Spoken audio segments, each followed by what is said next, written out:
Hello everyone, it's Teacher Markee once again and welcome to another video lecture. Today's topic is about speech acts. Today, we will learn about speech act and its types according to John L. Austin, which are locutionary, illocutionary, and perlocutionary, indirect speech acts and performatives, and classifications of illocutionary speech act according to John Searle, which are assertive, directive, commissive, expressive, and declarative. Let's get started. A speech act is an utterance that serves a function in communication. We perform speech acts when we offer an apology, greeting, request, complaint, invitation, compliment, or refusal. A speech act might contain just one word, as in sorry, to perform an apology, or several words or sentences like in I'm sorry I forgot your birthday.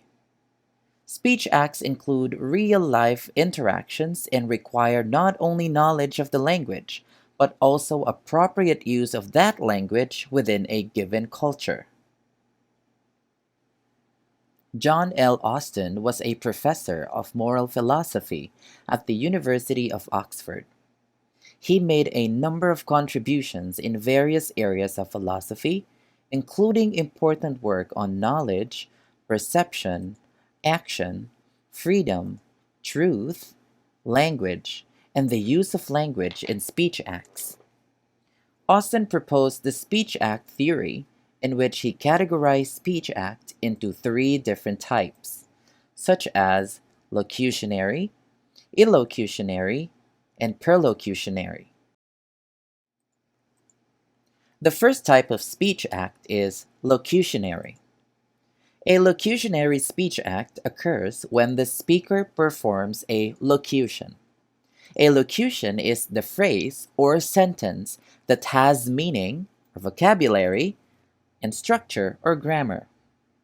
It is the actual utterance or the performance of an utterance. It answers the question, what did the person say? Not, what did the person mean? For example, the lady in the picture on your screen performs the utterance or locution. Could you pass the ketchup? Which is a normal utterance or question a person who wants ketchup on his or her fries would ask. On the other hand, an illocutionary speech act is the performance or the act of saying something with a specific intention or illocution. An illocution is the social function of what is said. It is the speaker's intention of what is to be accomplished by the speech act. It answers the question, what is the intention or purpose of the speech? For example, going back to the question asked by the lady in the picture on your screen, could you pass the ketchup? The locution is that it is a question asking the guy if he's able to pass the ketchup. But the illocution is the lady's intention or purpose. What does she want to accomplish by asking that question? Is it to actually make the guy hand her over the ketchup? Or is it just to get the guy's attention? And finally, the third type is perlocutionary speech act. It happens when what the speaker says has an effect on the listener. A perlocution is the resulting act of what is said. The response may not necessarily be physical or verbal and is usually elicited by inspiring, insulting, persuading, or convincing. The aim of perlocutions is to change feelings, thoughts, or actions. It answers the question, what is the effect of the speech? As you can see from the picture on your screen, the guy says, sure, no problem, here you go, and actually gives the ketchup to the lady as a response to the locution, could you pass the ketchup?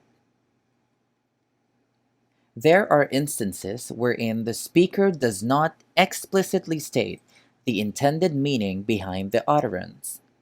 In this case, the receiver must analyze the utterance to understand its meaning. These utterances are what we refer to as indirect speech acts. Take a look at the illustration on your screen. In this example, the guy on the left makes a suggestion to hang out after school. However, the guy on the right makes a declaration that he has to go to the dentist later. This utterance by the guy on the right is a form of indirect speech and serves not as a statement but an act of refusal. When an utterance is said by the right person under the right circumstances, it may result to a change in the world. Statements which enable the speaker to perform something just by stating it are called performatives.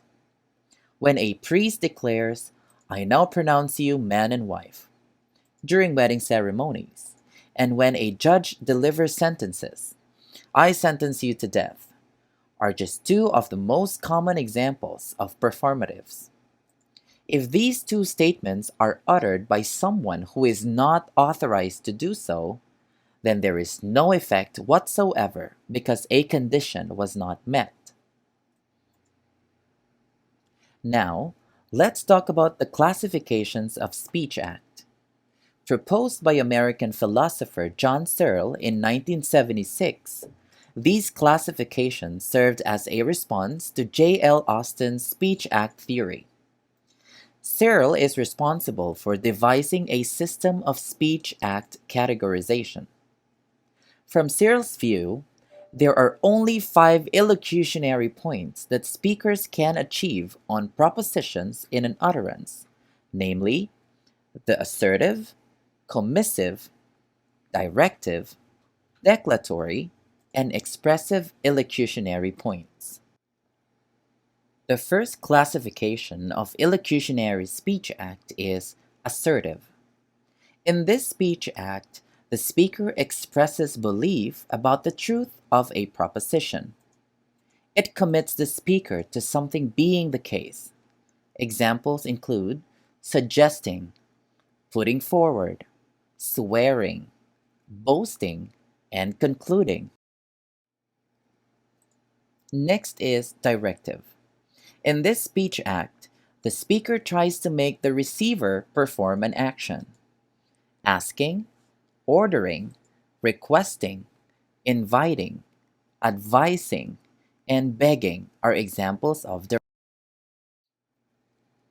We also have commissive. In this speech act, the speaker commits to doing something in the future.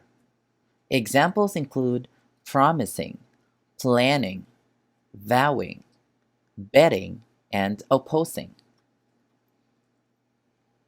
Another classification is expressive.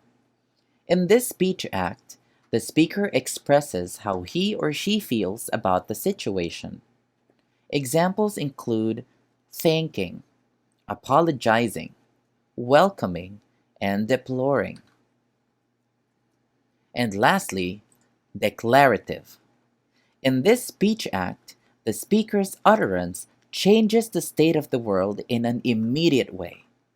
For example, blessing, firing, baptizing, bidding, passing sentence, and excommunicating.